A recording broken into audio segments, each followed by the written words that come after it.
Foundations.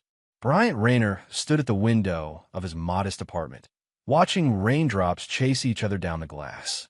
Once the owner of a thriving construction company and a beautiful suburban home, he now lived in a two-bedroom walk-up that smelled perpetually of the Chinese restaurant downstairs.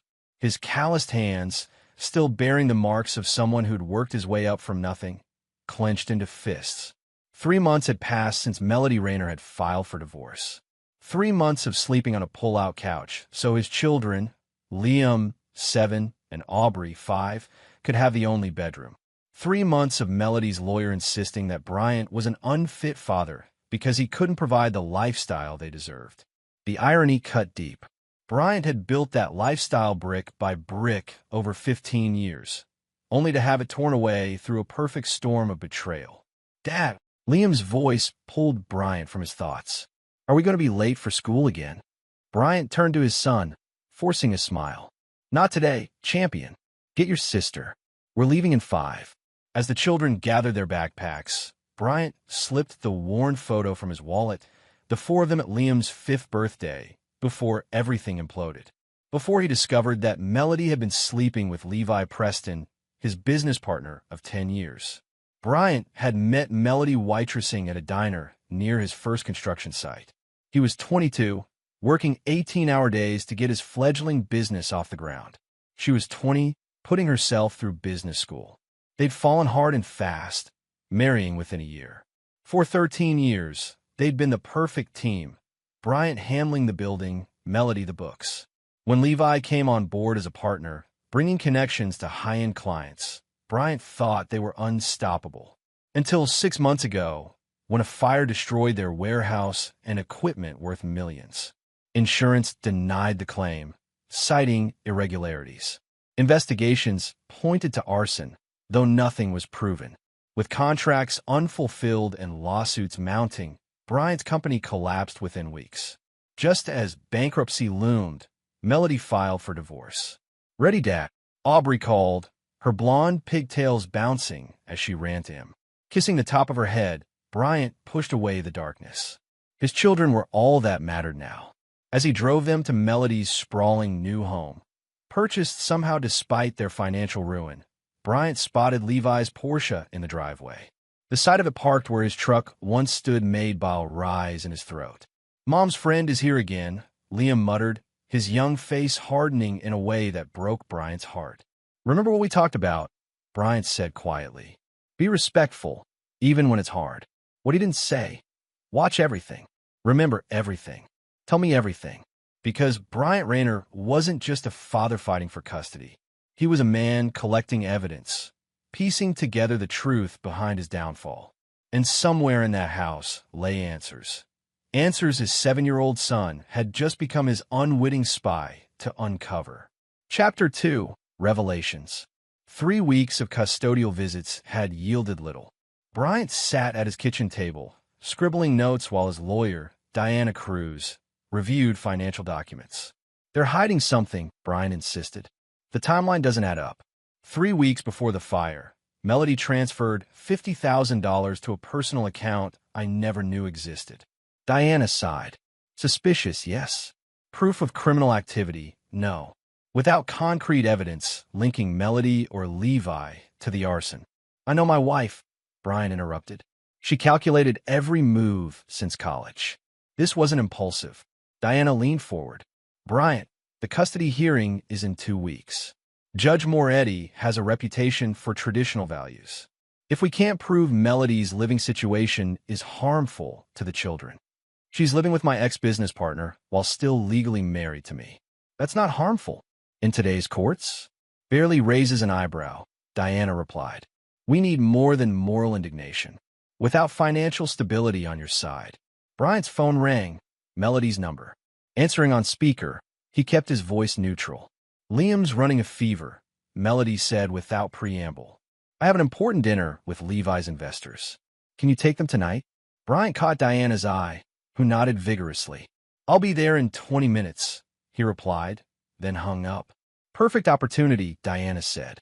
"The children will be more talkative when they're away from her influence." Bryant already had his keys. "Text me if you find anything else in those statements." When Brian arrived, Melody barely acknowledged him, rushing past in a cocktail dress that probably cost a month of his rent. Levi stood in the background, watching Bryant with barely concealed contempt. "They've both eaten," Melody said, slipping on diamond earrings Bryant had never seen before. "Liam's medicine is in his backpack. I'll pick them up after school tomorrow." "I'll take them to school," Bryant offered. Melody pursed her lips. "Fine, but don't be late again. It reflects poorly on me, I know," Bryant finished. "Your lawyer has made that abundantly clear." Later that night, with Aubrey asleep and Liam drowsy from medicine, Bryant sat on the edge of his son's bed. "How are things at Mom's house, buddy?" he asked casually, smoothing Liam's hair. Liam yawned. "Okay, I guess. She and Mr. Preston argue sometimes when they think we're asleep." "About what?" "Money stuff. And someone named Russo.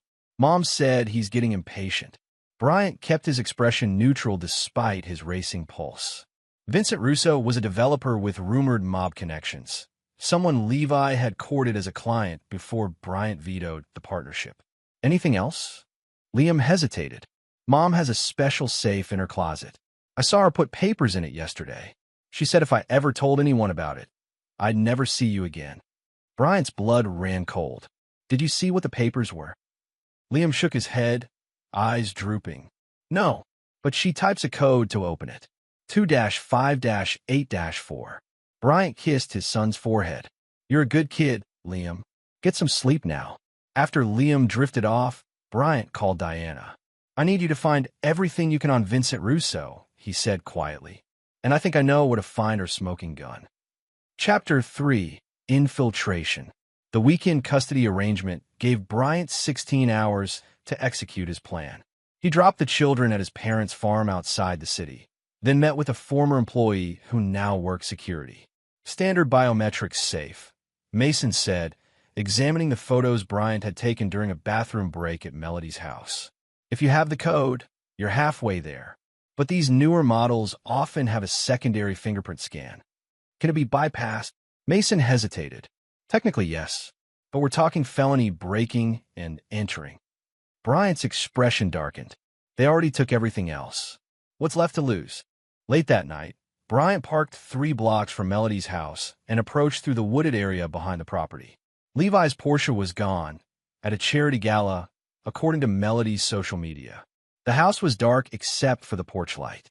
Using the key he'd secretly duplicated from Liam's backpack, Bryant entered through the side door. The alarm panel blinked red. Armed, Bryant punched in the code that had been their anniversary date, holding his breath. The light turned green. Some things never change, he thought grimly. Moving silently through the house, Bryant found the master bedroom, still furnished with pieces he'd handcrafted for their 10th anniversary. The walk-in closet was bigger than his current bedroom, Melody's designer clothes organized meticulously. The safe was hidden behind a panel of shoes.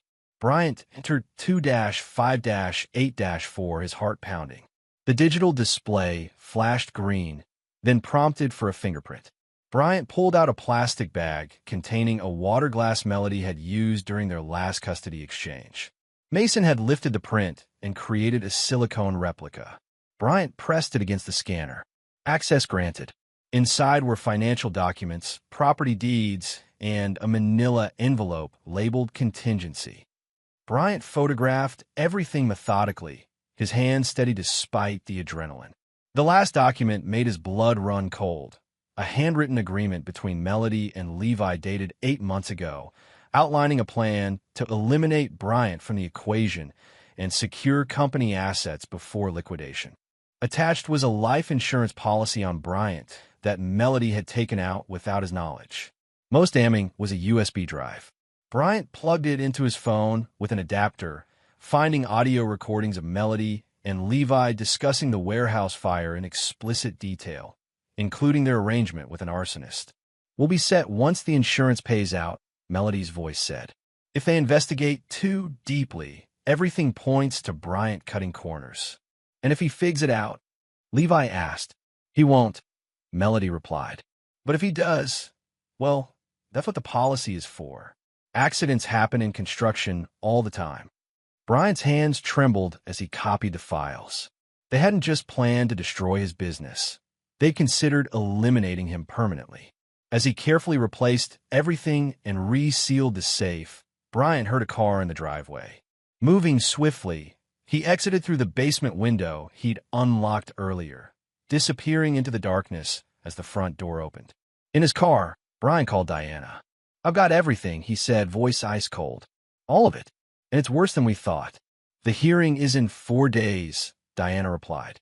"Tell me you didn't break any laws obtaining this evidence." Bryant stared at the house that was once his home, now illuminated by security lights.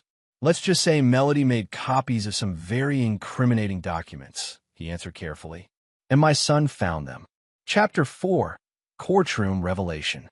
Judge Evelyn Moretti's courtroom fell silent as Wesley Harmon, Melody's silver-tongued lawyer, delivered his closing argument. "Your Honor, the facts speak for themselves," Harmon said, gesturing toward Bryant. "Mr. Rayner currently resides in a 2-bedroom apartment in an undesirable neighborhood. He works irregular hours at a construction site and relies on his elderly parents for childcare. Meanwhile, Mrs. Rayner provides a spacious home in an excellent school district with financial stability and consistent routines." Bryant kept his expression neutral, feeling the weight of Liam and Aubrey's future hanging in the balance. Diana Cruz sat beside him, radiating quiet confidence despite Harmon's devastating portrait. Furthermore, Harmon continued, "Mr. Rayner's financial collapse raises serious questions about his judgment. The children deserve better than a father who can barely keep a roof over their heads." Judge Moretti's hawkish gaze moved from Harmon to Bryant. "Mr. Rayner, do you have anything to add before I deliberate?" Bryant started to rise, but Diana placed a restraining hand on his arm. "Your Honor," Diana said, standing instead, "we've submitted evidence detailing the circumstances of Mr. Rayner's financial situation. As outlined in our brief, there are serious questions about the warehouse fire that destroyed his business, questions that Mrs. Rayner and her companion, Mr. Preston, have yet to address satisfactorily." Melody shifted uncomfortably while Levi glared from the gallery. Judge Moretti shuffled through papers. "I've reviewed your allegations, Ms. Cruz. Without criminal charges, they remain speculative and largely irrelevant to this custody determination." "Then perhaps more direct evidence would be pertinent," Diana suggested. "We'd like to call a witness." Harmon scoffed. "Your Honor, we weren't notified of additional witnesses. This is highly irregular." "Who is this witness, Ms. Cruz?" Judge Moretti asked. "Liam Rayner, Your Honor, the minor child whose custody is at issue." A murmur rippled through the courtroom. Judge Moretti frowned. "This is unusual, Ms. Cruz. Children's testimony is typically taken in chambers." "I understand, Your Honor. However, given the nature of the information, we believe—" "Absolutely not," Melody interrupted, rising from her seat. "I won't allow my son to be manipulated into—" "Mrs. Rayner," the judge cut in sharply, "you'll have your say through counsel." As the adults argued, a small figure stood in the spectators section where Bryant's parents sat with the children. Liam walked determinedly to the gate separating the gallery from the court floor. "I want to talk," the 7-year-old announced, his voice silencing the bickering lawyers. "I found something important." Judge Moretti's stern expression softened slightly. "Young man, this isn't how court procedures work." "But it's about the papers in Mom's secret safe," Liam persisted. "The ones that say she and Mr. Preston started the fire to hurt Dad's company." The courtroom erupted. Melody went pale, while Levi half rose from his seat before his lawyer yanked him back down. "Your Honor," Harmon shouted over the commotion, "this is clearly rehearsed testimony. Mr. Rayner has obviously coached the child." Judge Moretti banged her gavel. "Order. Everyone sit down." She fixed Melody with a penetrating stare. "Mrs. Rayner, do you have a safe in your home?" Melody's composure cracked. "Of course I do, but that's not." "And would your son have knowledge of this safe?" "He must have been snooping," Melody snapped. "Children imagine things." "I didn't imagine the recordings," Liam said clearly. "I copied them after I saw Mom hide the little computer stick." Bryant hadn't anticipated this. He'd carefully prepared Liam to mention the letter he'd found, the agreement between Melody and Levi, but not the recordings. Somehow, his son had conducted his own intelligence operation. Judge Moretti turned to Liam. "Young man, do you have these recordings with you?" Liam nodded solemnly, reaching into his pocket and producing a small USB drive, different from the one Bryant had discovered. "Grandpa helped me copy it from Mom's computer after I took the other one from her safe. I put that one back like in the spy movies." The courtroom fell silent as the bailiff took the drive and handed it to the judge. Melody's face had drained of all color. "Your Honor," Harmon interjected desperately, "whatever that device contains, it was obtained illegally by a minor child. It cannot possibly be admissible." "Mr. Harmon," Judge Moretti said coolly, "I'll determine admissibility after reviewing the contents. Court is in recess for 1 hour. Mrs. Rayner and Mr. Preston will remain in the building." She fixed them with a steely gaze. "I strongly suggest you contact criminal defense attorneys." As the courtroom emptied, Bryant knelt before his son. "Liam, why didn't you tell me about the second drive?" he asked quietly. The boy's eyes were serious beyond his years. "Because Mom said people who knew too much got hurt. I wanted us both to be safe." In that moment, Bryant realized his son hadn't just been a pawn in this game. He'd been a player, watching and calculating just like his father. Chapter 5, Consequences. 1 hour stretched into 3 as Judge Moretti reviewed the evidence in chambers with representatives from the district attorney's office. Bryant waited with the children and his parents in a conference room, while Melody and Levi were sequestered elsewhere with their respective attorneys. Diana entered, her expression cautiously triumphant. "They're still reviewing everything, but the recordings are damning," she reported. Melody and Levi discussing not just the arson, but plans to frame you if investigations got too close. There's also evidence they've been systematically draining company accounts for over a year. Bryant absorbed this with cold satisfaction. And custody?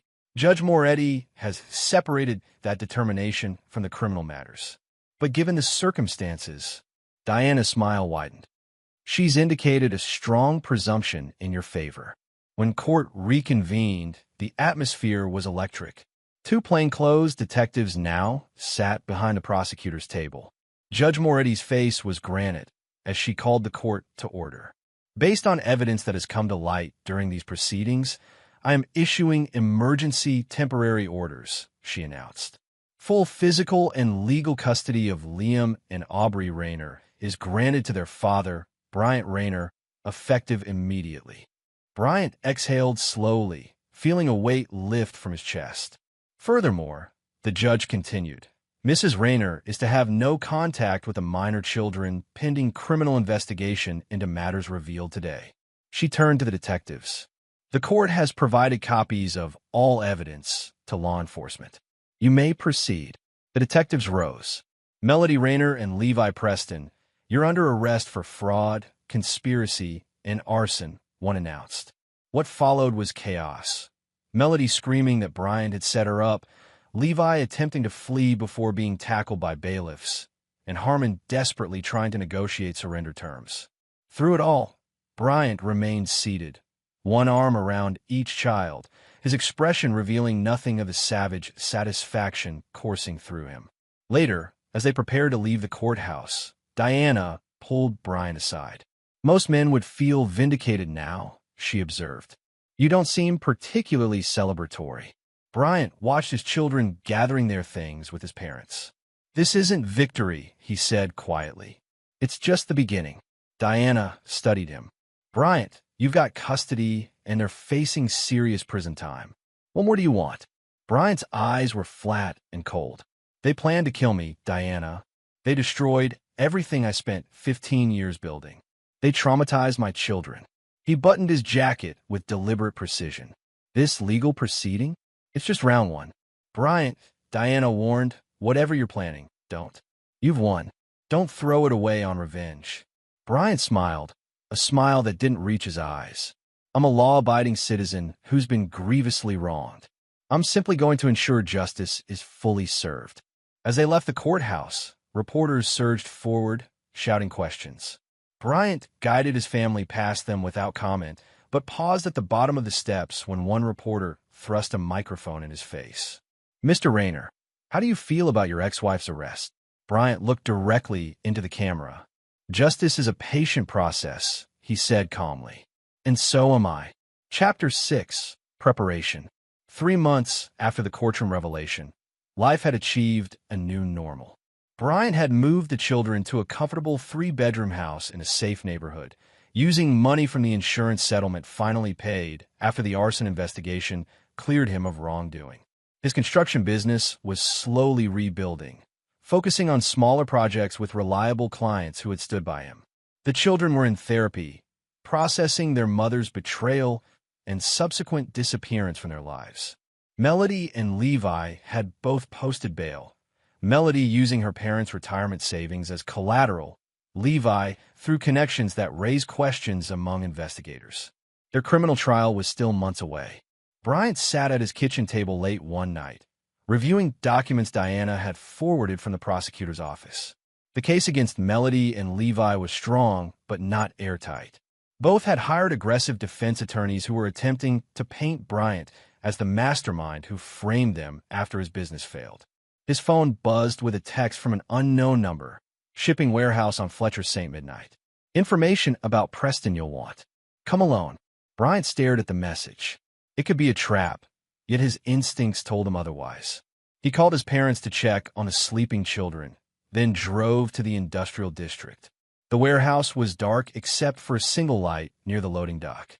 Bryant approached cautiously, one hand on the legal handgun he now carried. "That won't be necessary," came a voice from the shadows. A man stepped into the light, tall, immaculately dressed, with silver temples and cold eyes. "Vincent Russo.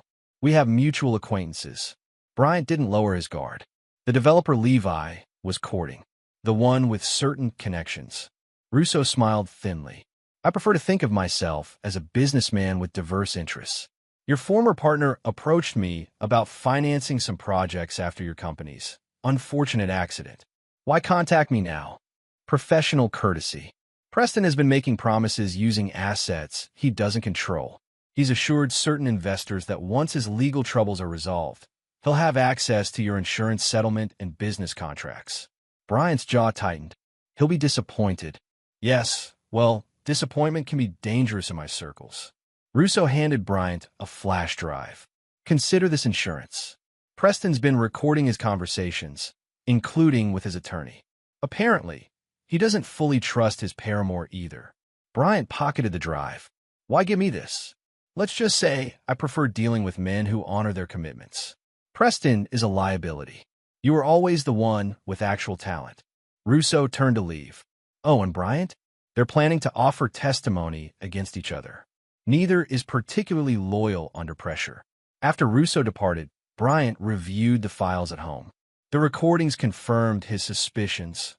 Melody and Levi were already plotting against each other, each planning to claim the other was the mastermind.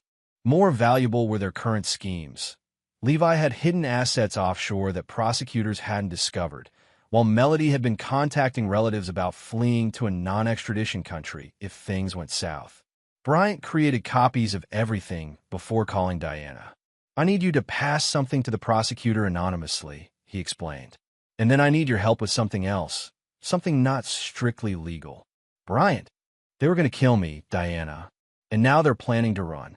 The system won't deliver true justice." Silence stretched between them before Diana sighed. "What do you need?" "Access to their electronic accounts, emails, financials, everything. I know you have contacts who can manage that. And if I get that for you," Bryant's voice was eerily calm, "then I ensure they destroy each other more thoroughly than the justice system ever could." The next morning, Bryant met with a man Diana had reluctantly connected him with, a cybersecurity expert named Otis who operated in gray areas of the law. "Everything leaves a digital footprint," Otis explained, setting up untraceable equipment in Bryant's garage. "With account credentials, I can create a comprehensive mirror of their digital lives without detection." "How long?" "Give me a week. Then you'll have everything. Emails, texts, financial records, cloud storage." Otis glanced up. "Just remember, knowledge is power, but what you do with it determines whether you're the hero or villain of your story." Bryant's expression remained unchanged. In my experience, life isn't that black and white. Over the following weeks, Bryant immersed himself in his enemies' digital lives.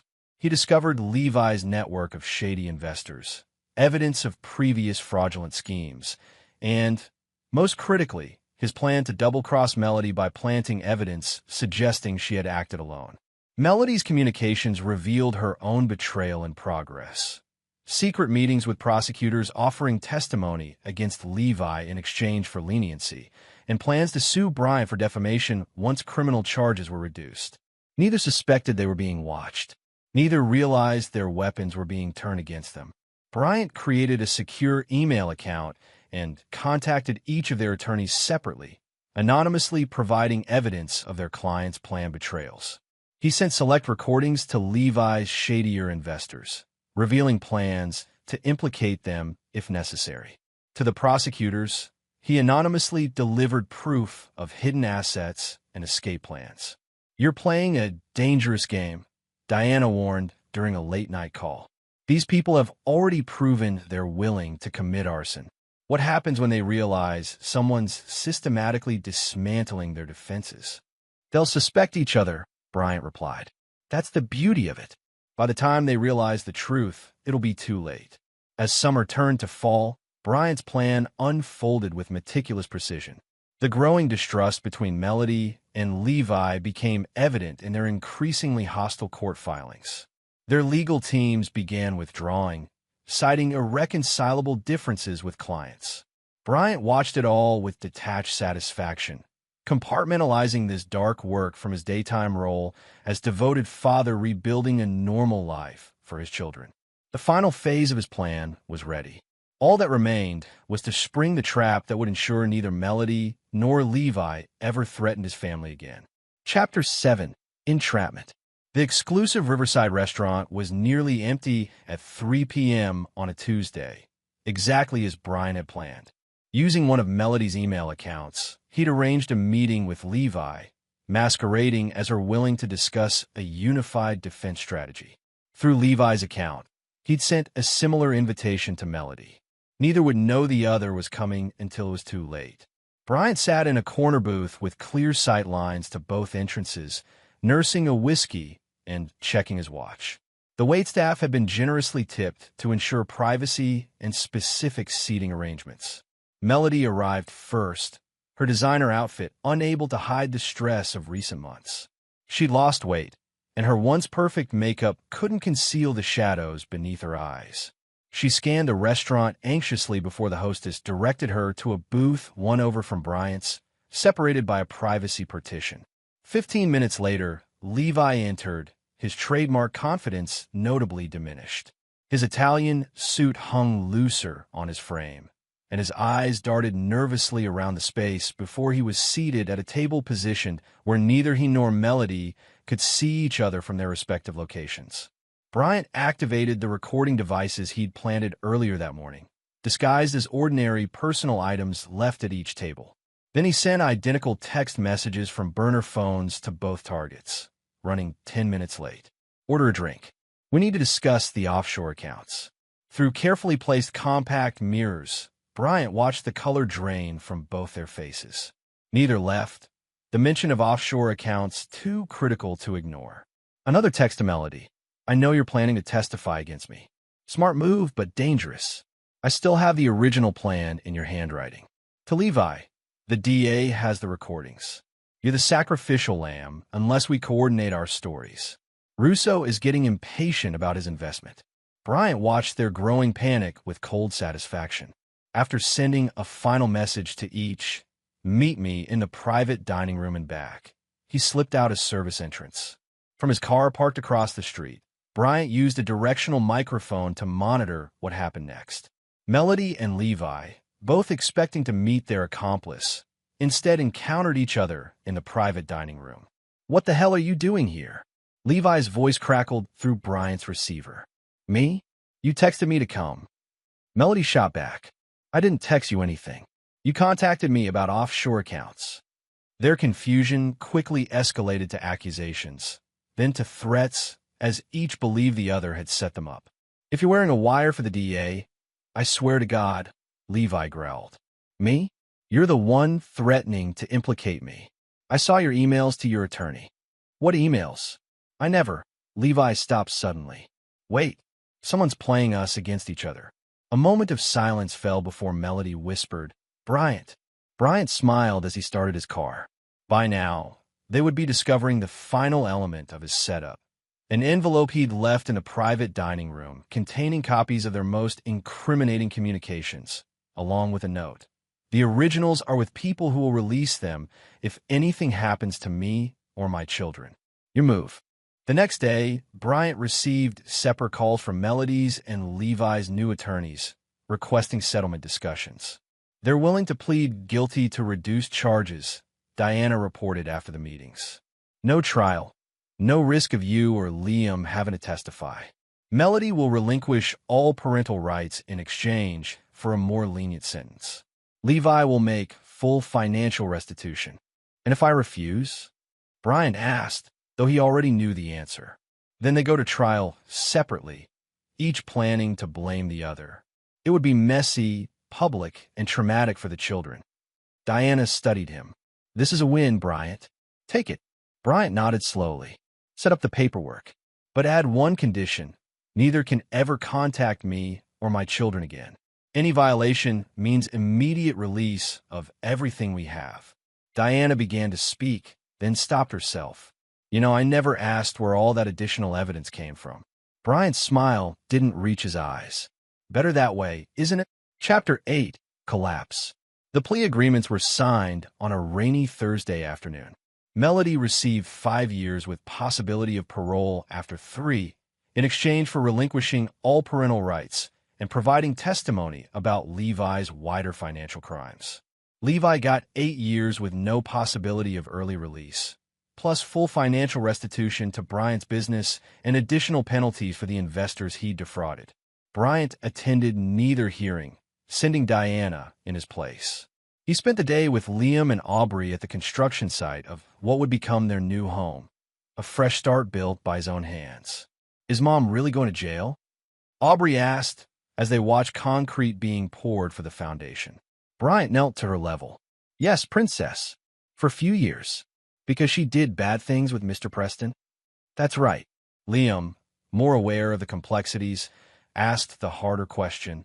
Will we ever see her again? Bryant looked his son directly in the eyes. That will be your choice when you're older. For now, we're focusing on our new life. That evening, as the children slept, Bryant received a call from an unknown number. He almost declined it before curiosity won out. Bryant Rayner.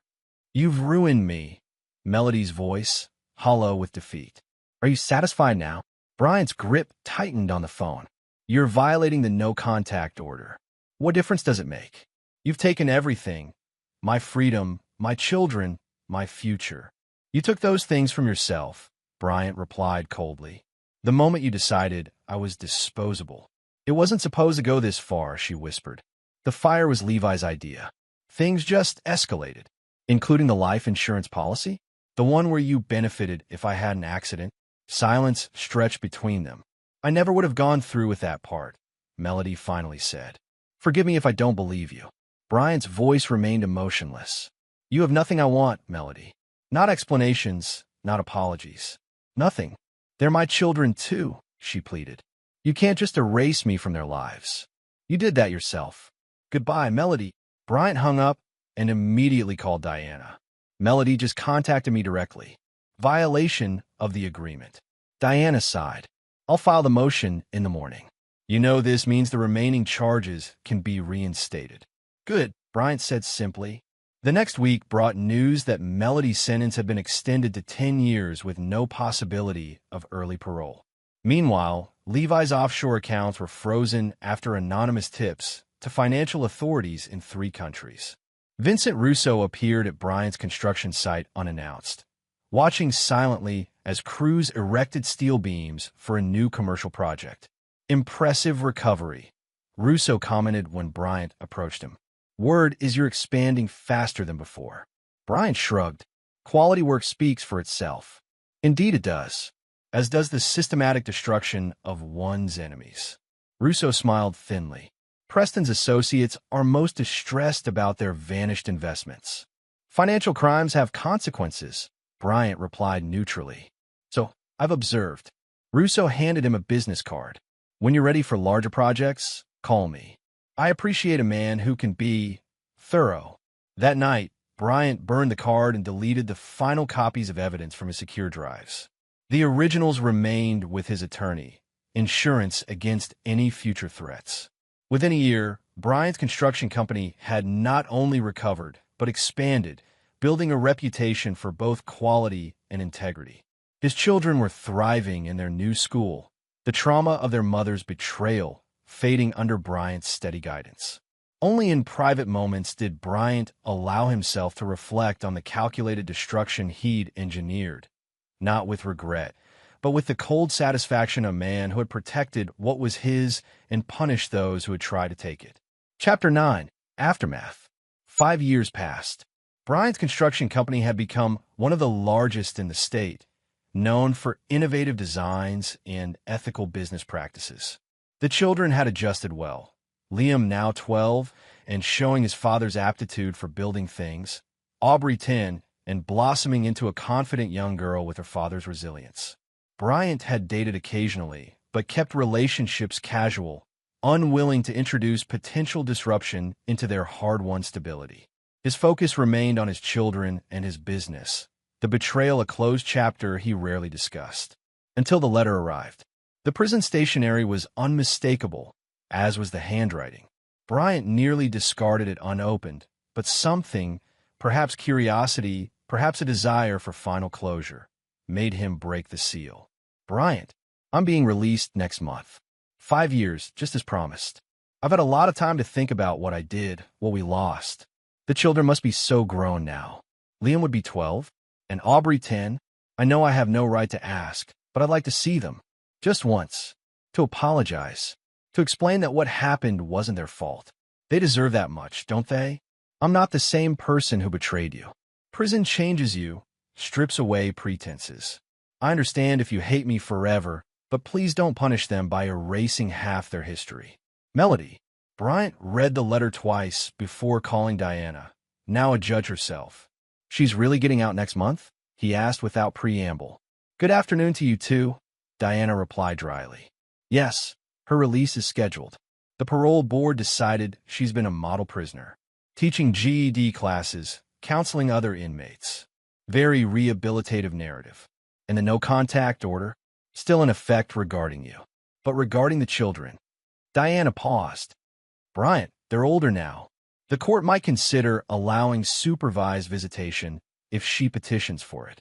Bryant's jaw tightened. They haven't asked about her in over 3 years. That doesn't mean they don't think about her. Children are complicated. Diana's voice softened. What are you going to do? That evening, Bryant sat his children down in their comfortable living room. I received a letter from your mother today, he said, watching their faces carefully. She's being released from prison next month. Liam's expression hardened immediately, a mirror of Bryant's own mask. Aubrey looked confused, then curious. She'd like to see you, Bryant continued. That decision is entirely yours. I won't force either of you, and I won't think less of you whatever you decide. I don't want to see her, Liam said immediately. She tried to hurt you. She left us. Bryant nodded, acknowledging his son's loyalty without reinforcing it. Aubrey, the 10-year-old twisted her hands in her lap. I don't really remember her much anymore, she admitted. Just bits and pieces. Would it be bad if I wanted to see what she's like now? No, sweetheart. Not bad at all. Bryant kept his voice neutral despite the conflicting emotions surging through him.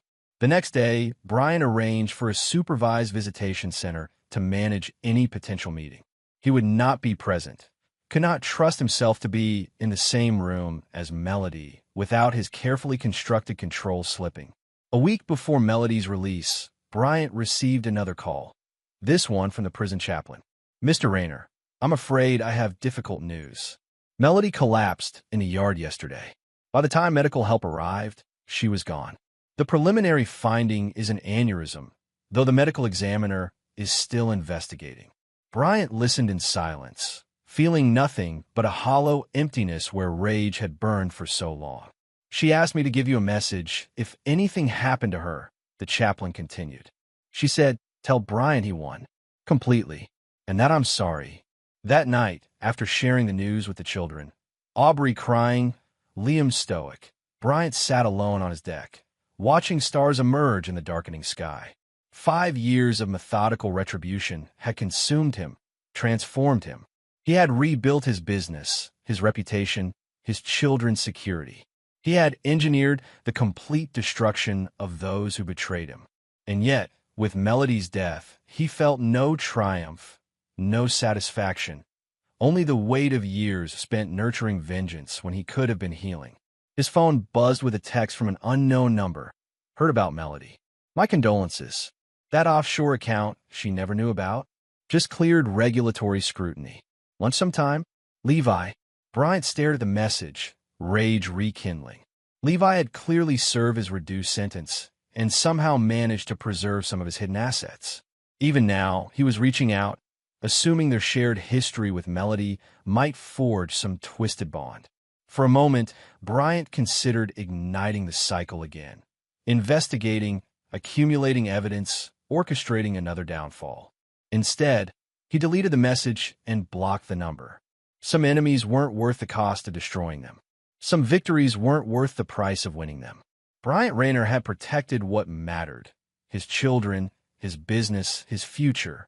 The rest could burn to ashes, just like the warehouse that had started it all. He would never forgive. He would never forget. But finally, after 5 long years, he would move forward. And there you have it. Another story comes to an end. What did you think?